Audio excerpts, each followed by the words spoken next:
முடியாத செயல் ஏதுமே புவி மீது கிடையாது. எழுந்து வா புயலை போலே. தீங்கு விளைவிக்கிற இதை வச்சு இப்படி ஒரு விஷயமா?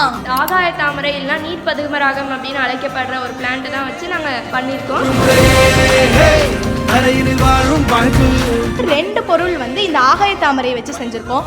ஒன்று வந்து பெண்களுக்கு ரொம்ப முக்கியமாக தேவைப்படக்கூடிய ஒரு விஷயம், அதாவது சானிடரி நாப்கின். பிளாஸ்டிக்ஸை வந்து எப்படியாச்சும் குறைக்க முடியுமா அப்படின்னு பார்த்தப்ப தான் இந்த ஆகாய தாமரை வச்சு நம்மளால் வந்து பேக்கேஜ் மெட்டீரியல் வந்து செய்ய முடியும் அப்படின்னு நாங்கள் வந்து கண்டுபிடிச்சோம். ஆகாய தாமரையில் அதிசயம், நாப்கின் தயாரித்த அசத்திய மாணவிகள். இப்போ நம்ம வந்து நார்மலாக யூஸ் பண்ணக்கூடிய சானிடரி நாப்கின்ஸை நம்ம வந்து எரிக்கும் போது நிறைய வந்து டாக்ஸிக் கெமிக்கல்ஸை வந்து ரிலீஸ் பண்ணுது. ஆனால் இது வந்து செடியை வச்சு செஞ்சுருக்கோம். எரிக்கும் போது இது வந்து சுற்றுச்சூழலுக்கு எந்த ஒரு பாதிக்குமே வந்து தராது. கிட்டத்தட்ட 90 நாளுக்குள்ளேயே மண்ணில் வந்து மக்கிறனால இது வந்து நம்ம நிலத்துக்கும் சரி சுற்றுச்சூழலுக்கும் சரி எந்த ஒரு பாதிப்புமே தராத வகையில் தான் இது வந்து அமைஞ்சிருக்கு. எதுக்கு இதெல்லாம் இருக்கு, இதை வச்சு கெடுதிதான் அப்படின்னு யோசிச்சா, ஆனா அதுலயும் நல்லது பண்ணலான்னு இந்த மாணவிகள் அட்டகாசமான படைப்பு உருவாக்கி இருக்காங்க. திருப்பூர்ல தமிழ்நாடு அறிவியல் இயக்கம் மற்றும் அகில இந்திய அறிவியல் கூட்டமைப்பு குழந்தைகள் அறிவியல் மண்டலம் மாநாட்டு வந்து நடத்தினாங்க.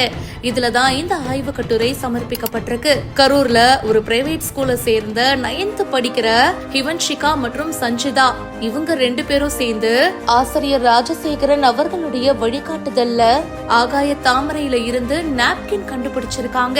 எஸ், இந்த ஆகாய தாமரைய ஆறுகள் வாய்க்கால்கள் அப்படின்னு பல இடத்துல நீங்க பாத்திருப்பீங்க. ஆனா அதனால ஏதாவது பயன் இருக்கா அப்படின்னா நோ கமெண்ட்ஸுங்க, சிம்பிளி வேஸ்ட். சுற்றுச்சூழலுக்கு பல எதிர்மறையான விளைவுகளை தான் இது ஏற்படுத்துது. இது சூரிய ஒளிய நீருக்குள் செல்ல விடாமல் தடுத்து நீர்வாழ் தாவரங்களை பாதிக்குது. சரி, இதை வச்சு ஏன் நம்ம ஏதாச்சும் ரிசர்ச் பண்ணி கண்டுபிடிக்க கூடாது அப்படின்னு சொல்லிட்டு அதை ரிசர்ச் பண்ணும்போது அதிக அளவு நீரை உறிஞ்சக்கூடிய தன்மை அதுக்கு இருக்கு அப்படின்னு தெரிய வந்திருக்கு. சோ ஆகாய தாமரையை வச்சு பெண்கள் யூஸ் பண்ற சானிடரி நாப்கின்கள் மற்றும் காகித பெட்டி அப்படின்னு சொல்லிட்டு மட்கக்கூடிய பொருட்களை இவங்க உருவாக்கி இருக்காங்க.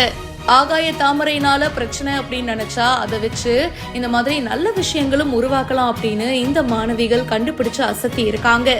இந்த வீடியோ பத்தின உங்களுடைய கருத்துக்களை கமெண்ட் செக்ஷன்ல சொல்லுங்க. மேலும் பல செய்திகளை உடனடியா தெரிஞ்சுக்க பிஹைண்ட் உட்ஸ் நியூஸ் வாட்ஸ்அப் சேனலுக்கு ஜாயின் பண்ணுங்க.